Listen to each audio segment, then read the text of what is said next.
lettres des Corrèze. Donc ils écrivent très régulièrement, tous les 15 jours une lettre, et ils utilisent les lettres des Corrèze et les travaux pour apprendre à lire. Moi je pars du principe que tout ce qui n'est pas interdit est autorisé. Donc le voyage chez les correspondants n'est pas interdit. L'inspectrice d'ailleurs, elle a mis un avis très favorable, très bon projet, un avis très favorable. Les classes autogérées, elle met un avis très favorable aussi. Elle me dit oui, c'est très bien. Je pars en autogéré tous les 2-3 ans dans les Pyrénées, et on fait tout, on prépare les menus. Quand je disais tout à l'heure, plutôt que de dire on va étudier la digestion, voilà, là, si on veut faire des menus, il faut qu'on fasse des trucs équilibrés. On va faire la bouffe, alors comment on va faire la bouffe, comment on se répartit, là c'est de la coopération. Comment on fait des groupes pour que tout le monde en ait la même quantité. Les situations, c'est infini quoi.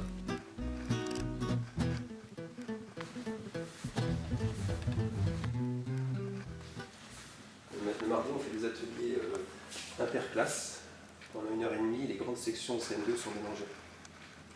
Donc là, il y a des ateliers d'écriture, comme là, ateliers d'art plastique. Voilà, tout ce qui est affiché, c'est les ateliers du mardi, ça, généralement. Enfin, ils font sur 2 ou 3 séances. Ils viennent 2 ou 3 mardis, et après ça tourne. Pas ça tourne, ils choisissent, c'est libre.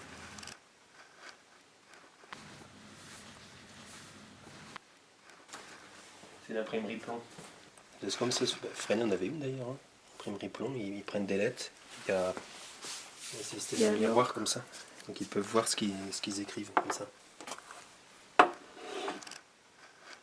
Demain, qu'est-ce qu'on écrit? Demain, mamie, etc. Puis après ils impriment, il y a une presse, et avec le miroir tu peux voir ce qu'il a écrit, et il y a des textes qui sortent, alors ce qu'ils appellent des nouvelles. Alors on a un journal qui sort, nous. Un journal d'école, et les gamins écrivent des nouvelles librement. C'est en complément de l'informatique, mais c'est les gamins ils sentent les lettres quoi. Le matin ils peuvent écrire des nouvelles. Hier je suis allé à la mer, et ils impriment, ils mettent dans leur cahier, et puis après chaque classe choisit des nouvelles pour mettre dans le journal d'école.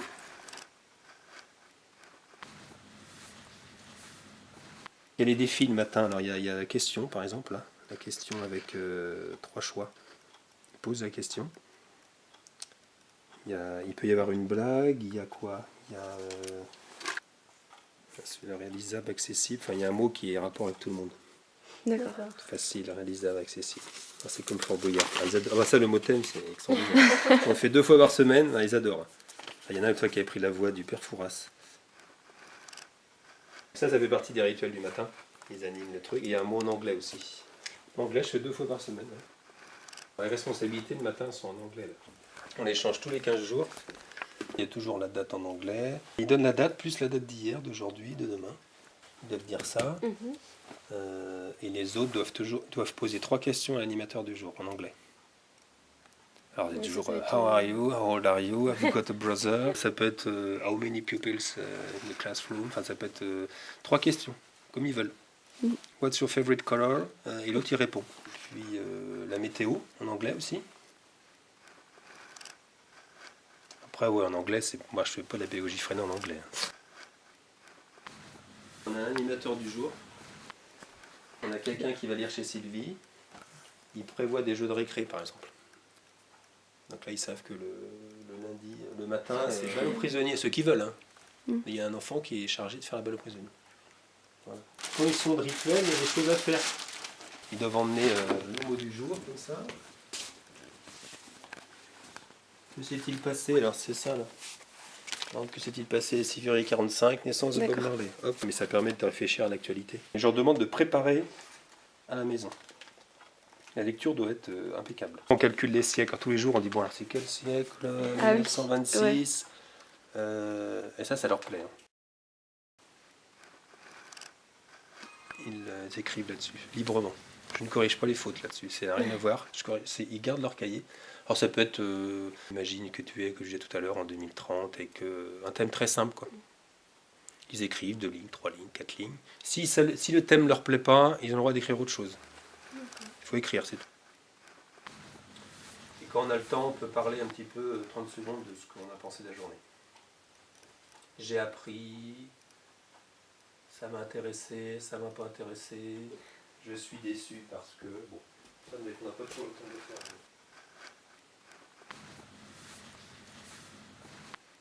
2 fois par semaine, j'ai une demi-heure de ce que j'appelle de lecture plaisir.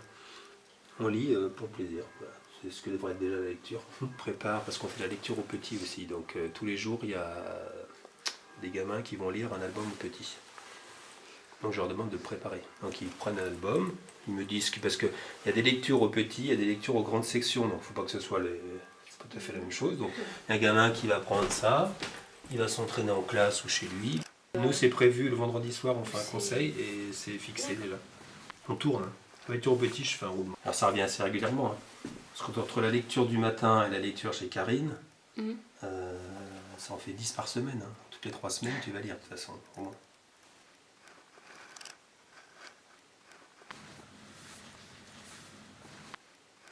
Le CE2 au départ, il commence vraiment dans les choses basiques, c'est-à-dire AA. Après, il y a les sons. Et ça, c'est en autonomie? Des fois, je bosse en groupe. Ça m'arrivait avec les CE2 de dire allez, on fait tous ensemble les 7 CE2, la règle du A, on étudie, puis après, ça me sert un peu d'évaluation. Participe passé avec l'auxiliaire avoir, avec l'auxiliaire être. Voilà. C'est-à-dire que tu as une ceinture. Pour avoir une ceinture, tu as des barrettes. Plusieurs exercices, quoi. Une fois que tu as toutes les barrettes, tu as la ceinture.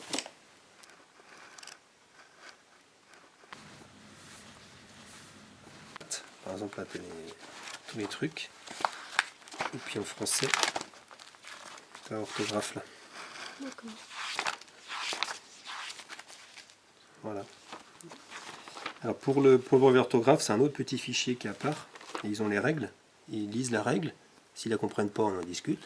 S'ils la comprennent, il y a des tout petits exercices avant de démarrer. Toutes les semaines, il y a un enfant qui me présente un article, qui pose des questions. Ça, par exemple, il y a un gamin qui, au bout d'un moment, va le détacher. Puis le but, c'est qu'il va falloir qu'il le mette dans le bon endroit. Quoi. On va mettre ça aux États-Unis, dans l'histoire. Aussi, ça va dans deux trucs, on fait une photocope. Parce qu'on pourrait dire que c'est de l'histoire, mais en même temps, on peut mettre ça en géographie États-Unis. Et si à l'intérieur, on voit un article qui peut être intéressant, on le découpe. En fin de compte, le journal, il va être complètement découpé. Généralement, il y a 1 ou 2 articles qui peuvent être intéressants à garder. Si un gamin veut faire une recherche sur un sujet, il regarde. Là, par exemple, l'eau, la pomme de terre, betterave sucrière. Là, la ville. Là, par exemple, c'est tout ce qui est sport. Un gamin, il va trouver tennis de table. Là. Donc moi, quand je vois des choses, si tu veux, on reçoit des trucs dans les écoles, ou quand je vais visiter un truc, nous, on ramasse toujours les brochures. Voilà, il y a un gamin fait un exposé sur le ping-pong, par exemple. J'en ai plusieurs comme ça, il découpe, quoi. Je vais découper dedans, colle, on va payer ça. Donc en gros, si un gamin, un jour, arrive le matin et parle d'hélicoptère, on dit tiens, regarde, hélicoptère, on a un truc là sur les hélicoptères. Enfin, un truc, on n'a pas qu'un truc. Mais du coup, il peut chercher des docs. En histoire géo, à mon avis, c'est ça qui est le plus important. C'est les exposés qui ont été faits depuis plusieurs années. Voilà, les exposés, c'est ça le système. Ils doivent trouver ces photocopies à chaque enfant. D'accord. Et c'est après, il les présente à l'oral? Il présente, ouais. Bon, il faut qu'il y ait une trace. Alors, soit tapé, soit à la main. Et ce sont des sujets qu'ils choisissent bien? Alors, soit ils choisissent, soit moi, il faut que ça rentre dans le cadre du programme du cycle 3. Et puis là, il y a les revues du mouvement Freinet, donc je ne sais pas si vous les connaissez, TJ et les BT. Donc là, il y a tous les numéros depuis le numéro 1. C'est des revues qui sont faites par des classes ou par des instituts. Qui sont très très bien parce que le niveau est adapté aux enfants. La BTJ, c'est une revue documentaire. Quoi. Alors là, c'était sur les marées. Il y a 3 niveaux de lecture. Alors moi, j'aime bien, j'utilise beaucoup avec les... Parce qu'un enfant qui ne sait pas trop lire, il va lire tous les trucs en noir. D'accord. Ce qu'on appelle le niveau 1.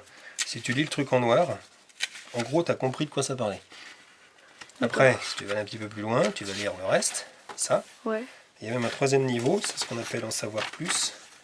C'est ça. Et là, tu as des fiches de questions. En lisant déjà le niveau 1, on peut répondre à des trucs.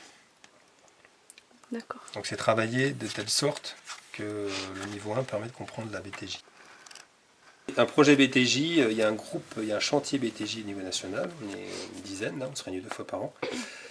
Si une classe propose un sujet, là, il va écrire son truc, ça va être relu dans des classes lectrices. Les gamins disent, bon, je comprends rien, C'est relu, critiqué, donc on est en stage. On relit, on remodifie. Des fois c'est un peu frustrant parce qu'il y a des classes qui ont fait des BTJ, puis en fin de compte quand c'est imprimé, il y a beaucoup de changements parce qu'il faut aussi que ça corresponde au format. Il y a des cahiers des charges, par exemple, on ne dit jamais on. C'est un truc qu'on s'oblige à faire, jamais on. Dans les archives, l'Algérité française, là, un sujet un peu plus difficile, mais ça c'est... par exemple, c'est pas une classe qui a fait ça, ça c'est un institut. Mais c'était relu dans des classes.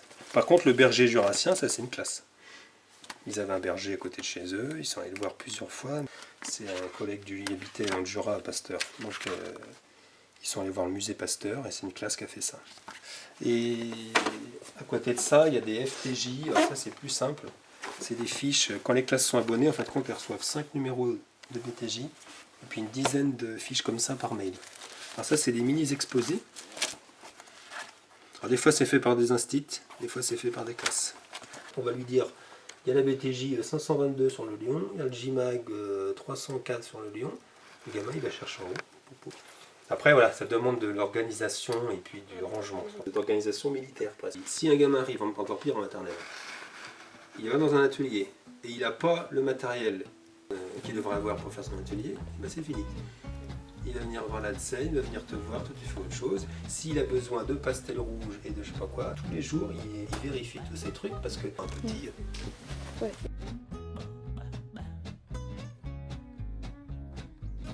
On voudrait faire 2 classes de petits, moyens, grands. Mais parce qu'il y a des grands qui a des petits, après là il n'y a que des petits. On n'a pas l'impression de faire beaucoup de pédagogie freinée, Sylvie.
Je vais bruiter la mer. Quel est le bruit des vagues? Ah là, vous me demandez des choses difficiles, hein, Pamela. Qu'est-ce que c'est le bruit de la mer? Ça fait si longtemps que je n'ai pas été à la mer.